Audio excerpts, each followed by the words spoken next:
président de la République affirme au cours du sommet de la vaccination que celle-ci joue un rôle capital dans le renforcement des systèmes de santé publique.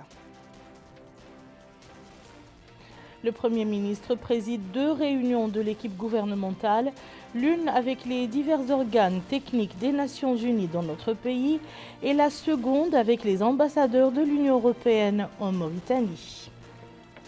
La situation épidémiologique marquée ces dernières 24 heures par 39 nouveaux cas, 3 décès et 8 guérisons.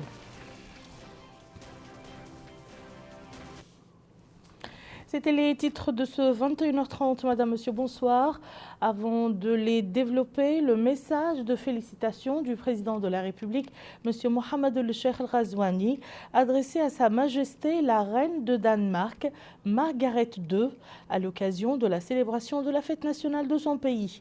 Message dans lequel le chef de l'État exprime ses chaleureuses félicitations et ses meilleurs vœux de progrès et de prospérité pour le peuple danois. Amis. Visioconférence que le président de la République, Mohamed El-Cheikh El-Ghazouani, a participé aujourd'hui aux travaux du sommet global de la vaccination 2020 convoqué par le Premier ministre britannique, M. Boris Johnson. La rencontre qui réunit plus de 50 pays a pour but de mobiliser au moins 7,4 milliards de dollars pour vacciner 300 millions d'enfants supplémentaires dans les pays les plus pauvres du monde d'ici 2025. Yedel Fall. Le président de la République, M. Mohamed El-Cheikh El-Ghazouani, a participé par vidéoconférence aux travaux d'un sommet global de la vaccination 2020, convoqué par le Premier ministre britannique, M. Boris Johnson. La rencontre a pour but de mobiliser au moins 7,4 milliards de dollars pour vacciner 300 millions d'enfants supplémentaires dans les pays les plus pauvres du monde d'ici 2025. Elle a réuni plus de 50 pays, dont au moins 35 chefs d'État, ainsi que des dirigeants d'organisations du secteur privé et de la société civile. À cette occasion, le président de la République a souligné le rôle capital que joue la vaccination dans le renforcement des systèmes de santé publique, particulièrement dans les pays en voie de développement. Les coûts de prise en charge. L'Alliance globale pour les vaccins et l'immunisation, Gavi, en contribuant significativement à l'amélioration des couvertures vaccinales, a été d'un apport très appréciable dans le renforcement de l'efficacité globale des systèmes de santé. En Mauritanie, grâce à la vaccination des femmes enceintes et en âge de procréer, le tétanos maternel et néonatal a été éliminé en 2015. La polio est en bonne voie d'élimination et le taux de mortalité infanto-juvénile est en régression continue.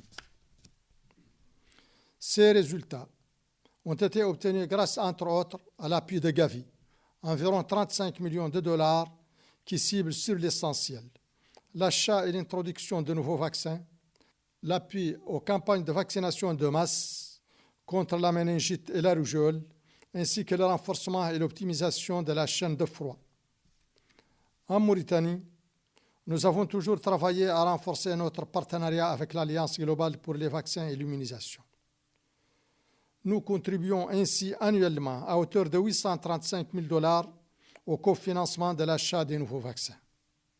Cependant, la pandémie du Covid-19 a mis à rude épreuve notre système de santé avec comme corollaire immédiat la chute des couvertures vaccinales et le report de l'introduction des nouveaux vaccins.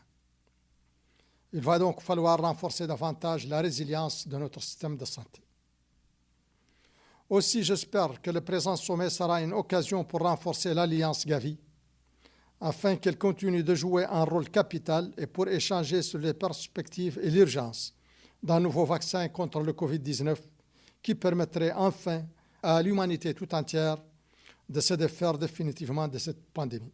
Je vous remercie. Quant au Premier ministre britannique, M. Boris Johnson, il a invité les participants à rejoindre son pays pour renforcer cette alliance vitale et inaugurer une nouvelle ère de coopération mondiale en matière de santé qui constitue aujourd'hui une entreprise commune essentielle à notre vie. Les organisateurs estiment que ce financement vital permettra non seulement de protéger les enfants contre les maladies mortelles comme la polio, la diphtérie et la rougeole et de sauver jusqu'à 8 millions de vies, mais aussi de contribuer à la relance de l'économie mondiale après la pandémie de coronavirus. Les experts de la santé soulignent que la vaccination de millions d'enfants contre d'autres maladies mortelles protégera les systèmes de santé des pays les plus pauvres afin qu'ils puissent faire face à la hausse des cas de coronavirus. Je vous le disais en titre, le Premier ministre, M. Ismaïl El Cheikh, a présidé aujourd'hui à Nouakchott une réunion de l'équipe gouvernementale avec les divers organes techniques des Nations Unies dans notre pays. La réunion a passé en revue le plan national de lutte contre la Covid-19 et des échanges de vues ont eu lieu sur les différentes mesures prises dans ce cadre pour assurer le succès de l'effort entrepris pour contenir le virus.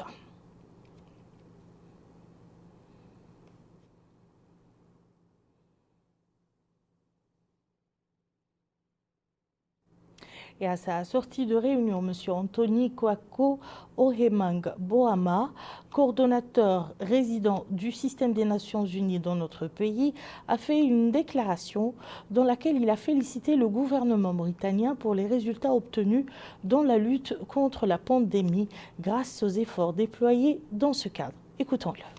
Nous sommes venus en équipe, système Nations Unies, bien sûr pour rencontrer son Excellence le Premier ministre et les ministres autour de lui. Premièrement, pour lui remercier, je crois, pour la réponse à Covid, que je crois a été très très bien mise sur pied. Nous reconnaissons aussi le défi devant nous, donc nous sommes venus pour réitérer l'accompagnement du système Nations Unies, mais aussi échanger sur comment nous pouvions tout faire pour aussi accompagner les autres priorités de la Mauritanie. Donc voilà. Autre réunion présidée par le Premier ministre, M. Ismaïl El Cheikh, aujourd'hui à Nouakchott, celle de l'équipe gouvernementale avec les ambassadeurs de l'Union européenne accrédités auprès de la Mauritanie. La réunion a été consacrée à l'examen du plan national de lutte contre la Covid-19 et à l'échange de vues sur les différentes mesures prises dans ce cadre pour assurer le succès de l'effort entrepris pour contenir le virus. À l'issue de la réunion, l'ambassadeur chef de la délégation de l'Union européenne en Mauritanie, M. Giacomo Durazo, a remercié le Premier ministre pour l'invitation des ambassadeurs de l'Union européenne à Nouakchott pour discuter avec eux de la question de la Covid-19. Et à la fin de la réunion, l'ambassadeur chef de la délégation de l'Union européenne, M. Giacomo Durazo, a fait une déclaration dans laquelle l'ambassadeur a salué les efforts entrepris par la Mauritanie et a exprimé la volonté des pays de l'Union européenne d'accompagner notre pays dans la lutte contre la pandémie. Je voudrais remercier le Premier ministre et les ministres pour cette initiative d'avoir invité les ambassadeurs de l'Union européenne résidant à Nouakchott pour un échange sur la situation du Covid. Et nous avons pu donc écouter toutes les initiatives prises par le gouvernement, que ce soit au niveau du sanitaire, que ce soit au niveau économique et social. Et nous avons pu échanger avec le gouvernement sur la mise en œuvre de ce dispositif. Et nous avons pu donner notre point de vue sur comment le dispositif se met en œuvre. C'est globalement très satisfaisant, malgré le fait qu'effectivement la pandémie est en cours. Et donc voilà, nous avons aussi effectivement confirmé tout le soutien de l'Union européenne et des États membres présents ici dans les actions menées par le gouvernement. Et que le désormais très attendu point de presse du directeur de la santé sur la situation épidémiologique dans le pays. Celle-ci a été marquée ces dernières 24 heures par la confirmation de nouveaux cas de 39 contaminations au coronavirus, 8 guérisons et 3 décès, dont un bébé de 7 mois. Écoutons sans plus tarder Dr Sidi Ould Zahaf, directeur de la santé publique, qui déplore le fait que les malades ne se rendent pas dans les structures hospitalières pour subir les soins nécessaires, se rapportant à la maladie du Covid-19. Chers citoyens, chers journalistes, bienvenue dans votre point de presse journalier sur la situation de la pandémie du Covid dans notre pays. Elle se caractérise pour ce jour 4 juin 2020 par la guérison de 8 malades, 8 personnes atteintes qui se répartissent ainsi: 2 personnes de Darnaï, 1 personne de Toujouni, 1 personne d'Iqsa, 3 de Tevraghzena et 1 personne d'Arafat. Ces 8 personnes, il y en a 7 qui étaient dans le pavillon universitaire et 1 personne était hospitalisée à l'hôpital des maladies infectieuses. Nous déplorons 3 décès pendant les dernières 24 heures, dont un nourrisson de 7 mois qui est venu en urgence au niveau de l'hôpital Cheikh Zayed et est décédé tout de suite après son arrivée. Nous sommes en train de faire les examens pour sa maman pour voir si il s'est avéré lui positif après le test post-mortem, et nous sommes en train de faire le test pour sa maman pour nous assurer que si elle est Covid positive, qu'on puisse la prendre en charge. Les 2 autres décès sont arrivés, un à l'hôpital des maladies infectieuses et l'autre au centre de cardiologie. Et toutes les 2 personnes sont arrivées vraiment à un stade final. Et elles sont décédées malheureusement dans ces structures. Pour ce qui est du dépistage, les dernières 24 heures ont connu la réalisation de 320 tests, dont 53 tests de suivi auprès des personnes confinées au pavillon universitaire et auprès des malades hospitalisés à l'hôpital des maladies infectieuses et dans les autres structures hospitalières. Donc, ces 320 tests réalisés ont abouti au dépistage de 50, c'est-à-dire de la réalisation de 53 tests de suivi, comme j'ai dit, auprès des personnes confinées et ou hospitalisées. Et il y a eu 267 tests de diagnostic, et donc ce qui porte le nombre de tests réalisés jusqu'ici à 10 037 tests. Les 320 tests des dernières 24 heures se répartissent ainsi qu'il suit: 232 tests de Nouakchott, 6 de l'Adrar, 5 d'Ibrakna, 1 test au Guidimaka, 22 à Nouadhibou et 1 test du Trarza. Et donc, ces tests ont permis de dépister 39 nouveaux cas, qui sont tous des cas contacts et qui se répartissent entre les régions de Nouakchott, les Muqata'a de Nouakchott ainsi qu'il suit: 3 cas de Darnaï, 8 de Teret, 2 de Toujouni, 3 cas d'Iqsar, 18 de Tevraghzena et 5 d'Arafat. Quant au nombre de cas enregistrés depuis le début de l'épidémie, il a atteint aujourd'hui 784 cas, dont 65 guérisons, 39 décès, 680 cas encore suivis. Parmi ces derniers, 7 cas présentant des signes graves, 53 cas avec des symptômes simples et 620 cas sans symptômes. Je voulais revenir sur les cas de décès pour déplorer le fait que tous ces décès sont survenus pratiquement au niveau communautaire, parce que même s'ils ont été enregistrés dans les structures de santé, ils n'ont été amenés dans ces structures de santé qu'à la dernière minute, et donc il n'a pas été possible de les sauver. Et là, j'en appelle à tous les citoyens pour que tout cas suspect de cette maladie soit amené dans les structures de santé, surtout quand il présente des signes, et surtout des signes de complications, que sont des difficultés respiratoires avec une fièvre, une toux, et donc surtout si ces signes apparaissent chez des sujets âgés ou des sujets qui ont des maladies chroniques connues, comme les maladies cardiovasculaires, l'insuffisance rénale ou l'hypertension artérielle ou encore le diabète. Et donc, ces cas-là, ce sont des cas à risque, c'est-à-dire qui courent en danger quand ils présentent des complications comme je l'ai expliqué. Et donc, nous appelons les citoyens à rester vigilants, surtout par rapport à ces personnes âgées, ces personnes qui sont atteintes de maladies chroniques, et de les amener dès l'apparition des premiers signes dans les structures de santé. Et si, bien entendu, Dieu le veut, on pourra les sauver. Je vous remercie et à demain, Inch'Allah.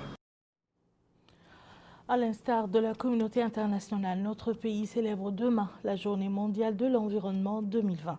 La ministre de l'Environnement et du Développement durable a prononcé à cette occasion un discours dans lequel elle est revenue sur les enjeux liés à la protection de l'environnement et à la promotion du développement durable dans notre pays. Écoutons-la. Chers compatriotes, le 5 juin de chaque année est consacré à la célébration de la Journée mondiale de l'environnement instituée par l'Organisation des Nations Unies. Le thème de cette année porte sur la biodiversité, c'est-à-dire l'ensemble des milieux naturels et des formes de vie qui s'y trouvent. À cette occasion, je voudrais tout d'abord rappeler que le monde subit une crise environnementale majeure. Selon l'ONU, 25% des espèces animales et végétales dans le monde sont menacées de disparition. 75% des milieux terrestres et 40% des milieux marins sont fortement dégradés. On sait également que 70% des maladies infectieuses émergentes, comme le coronavirus, sont des maladies qui se transmettent de l'animal à l'homme et qu'il existe un lien entre leur apparition et les modifications environnementales, engendrées notamment par la déforestation et le braconnage. La Mauritanie n'échappe pas à cette tendance mondiale. La dégradation des terres touche près de 220 000 hectares par an et les forêts sont tellement fragmentées qu'elles ne remplissent plus leur fonction écologique.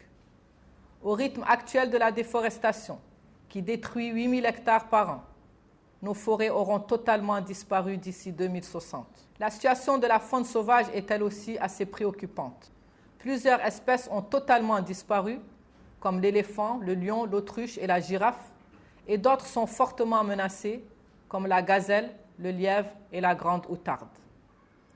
Toutes ces ressources biologiques, qui nous sont vitales pour notre économie, notre sécurité alimentaire, notre santé et notre bien-être, subissent une exploitation intensive qui menace l'équilibre et le fonctionnement des écosystèmes naturels.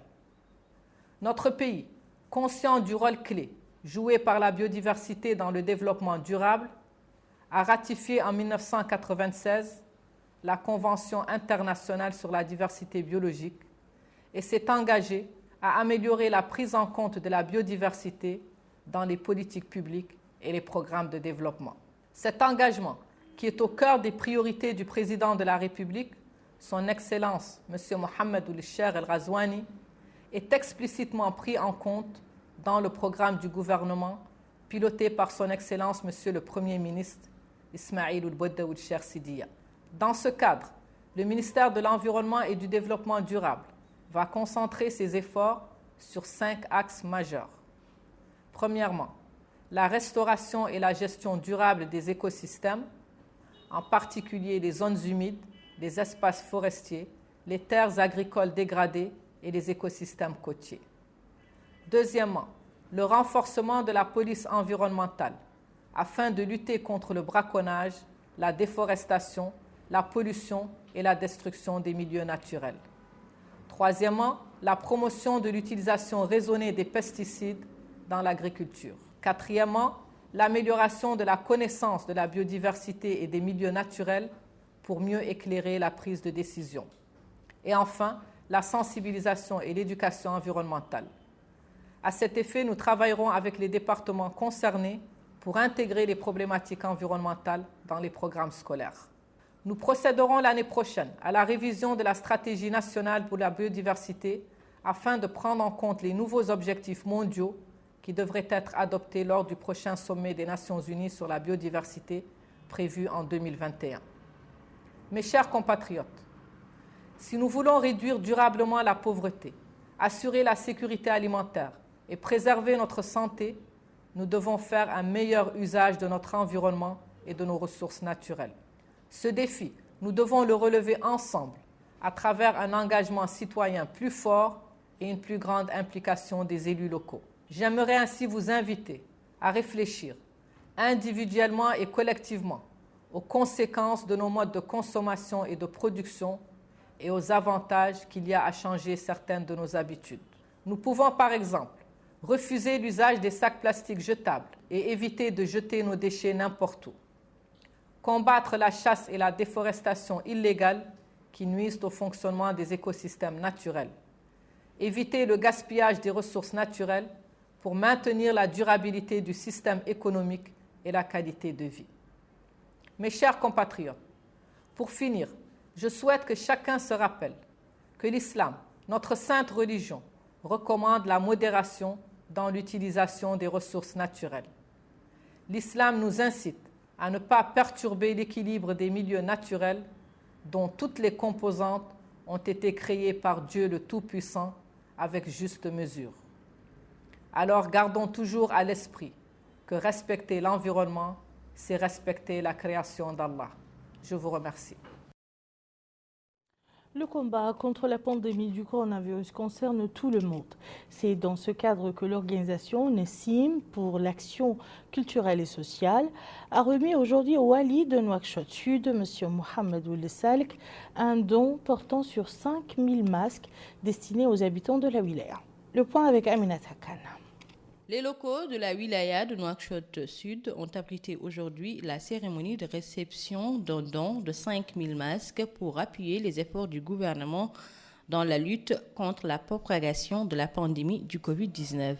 S'exprimant, le wali de la wilaya de Nouakchott Sud, Mohamed Ould Salek, a remercié l'organisation Nessim pour l'action culturelle et sociale pour cette aide qui renforcera sans nul doute les efforts déployés par le gouvernement pour endiguer le Covid-19. Il a indiqué que les autorités régionales poursuivent la sensibilisation des citoyens sur l'application des différentes mesures préventives pour lutter plus efficacement contre la propagation de la pandémie du Covid-19. De son côté, le président de l'organisation Nessim pour l'action culturelle et sociale, Mortal Ould Khalifa, il a précisé que le don vient en appui aux efforts du pouvoir public visant à contenir le fléau, ajoutant que son organisation a déjà distribué des kits alimentaires aux familles vulnérables et à faible revenu dans les 3 wilayas de Nouakchott. À noter que ces dons vont être distribués dans les différentes muqata'a que compte la wilaya de Nouakchott Sud. Il s'agit de la muqata'a d'Arafat, d'Elmina et de Riyad. Au Tagan, le wali Dr Mokhtar Ould Hamdi a présidé dans les locaux de la délégation régionale des affaires islamiques et de l'enseignement originel la remise des prix aux gagnants de la 2e édition du concours de la récitation de la lecture du Saint-Coran. C'est à Mohamed Ould Ali qui est revenu le 1er prix. Quant à Talib Ahmed Ould Naji, il a remporté le 2e prix. Le récipiendaire du 3e prix est M. Ahmed Ould Boubacar. Les éleveurs de la commune d'Amourj bénéficieront des interventions du programme agro-pastoral. Les bénéficiaires ont déjà réceptionné leur quantité d'aliments de bétail qui leur est réservée. Plus de précisions avec Abdullah Damaba. Les éleveurs de la commune d'Amourj bénéficient des interventions du programme agro-pastoral spécial dédié aux éleveurs du pays. Cette localité est bordée au sud par la République du Mali, à l'ouest par la Muqata de Bassignou, au nord par la ville de Néma et à l'est par la Muqata de Timbedra. Ce programme permet aux éleveurs de cette ville de disposer d'aliments de bétail à des prix subventionnés. Ce bénéficiaire apprécie les dotations en aliments de bétail mais demande une augmentation de la quantité octroyée qu'il juge insuffisante. Cet autre résident salue cette intervention qui, dit-il, était une forte demande sur les lieux. Ce citoyen dit qu'ils n'ont pas un très grand nombre d'éleveurs. Ils ont, souligne-t-il, eu à bénéficier jusque-là de 450 tonnes d'aliments de bétail. Le commissariat à la sécurité alimentaire, CSA, est responsable de la distribution de cet appui aux éleveurs de cette commune et des localités environnantes. Ahmed Ould Allal, représentant du CSA au niveau d'Amourj, a affirmé que cet appui comprenant des aliments de bétail à des prix subventionnés fait partie du programme Mes priorités du président de la République. Ce programme spécial est dédié, dit-il, aux citoyens du pays et est venu à un moment opportun. Il a en outre précisé que 2182 tonnes ont été mobilisées pour cette commune et les localités environnantes. Ainsi, plus de 1300 tonnes sont déjà disponibles et ont été distribuées aux éleveurs des Moukata d'Amourj, d'Adel Bagro et de Bougadoum. Direction le Houd Sharqi, plus précisément la Moukata de Bassiknou, où se poursuit l'opération de vente d'aliments de bétail lancée par les pouvoirs publics depuis quelques semaines pour soutenir les éleveurs en cette période de soudure. Les bénéficiaires de cette opération se félicitent de la mise en œuvre du programme pastoral spécial 2020. Bokar Baylaba. Bassiknou, dans la wilaya du Houd Sharqi, la Moukata est connue pour son important cheptel. En d'autres termes, le pastoralisme est l'une des principales activités de la zone. Seulement voilà, le déficit pluviométrique a eu des effets négatifs sur le pastoralisme. C'est dans ce contexte que le programme pastoral spécial 2020 est venu répondre aux attentes des éleveurs à travers l'opération de vente d'aliments de bétail à des prix subventionnés.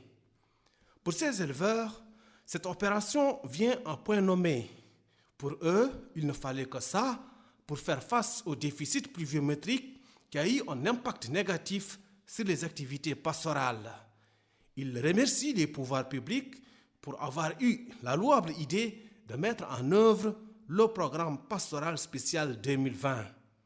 Au niveau administratif, l'accent est mis sur la gestion et la transparence sur la vente d'aliments de bétail. D'ailleurs, le hakem de Bassiknou, Mohamed Mahmoud ou Mohamed Lemine El-Fadel, a indiqué que la Moukata a reçu une importante dotation en aliments de bétail constitués de blé et de tourteaux. Il a indiqué que les efforts ont été déployés afin d'assurer la réussite de l'opération. En somme, les autorités administratives comptent beaucoup sur la transparence dans la vente d'aliments de bétail afin que le programme pastoral spécial 2020 soit des plus réussis. Et voilà qui met fin à ce journal. Je vous en rappelle les principales informations. Le président de la République affirme au cours du sommet de la vaccination que celle-ci joue un rôle capital dans le renforcement des systèmes de santé publique. Le Premier ministre préside 2 réunions de l'équipe gouvernementale, l'une avec les divers organes techniques des Nations Unies dans notre pays et la seconde avec les ambassadeurs de l'Union européenne en Mauritanie. La situation épidémiologique marquée ces dernières 24 heures par 39 nouveaux cas, 3 décès et 8 guérisons.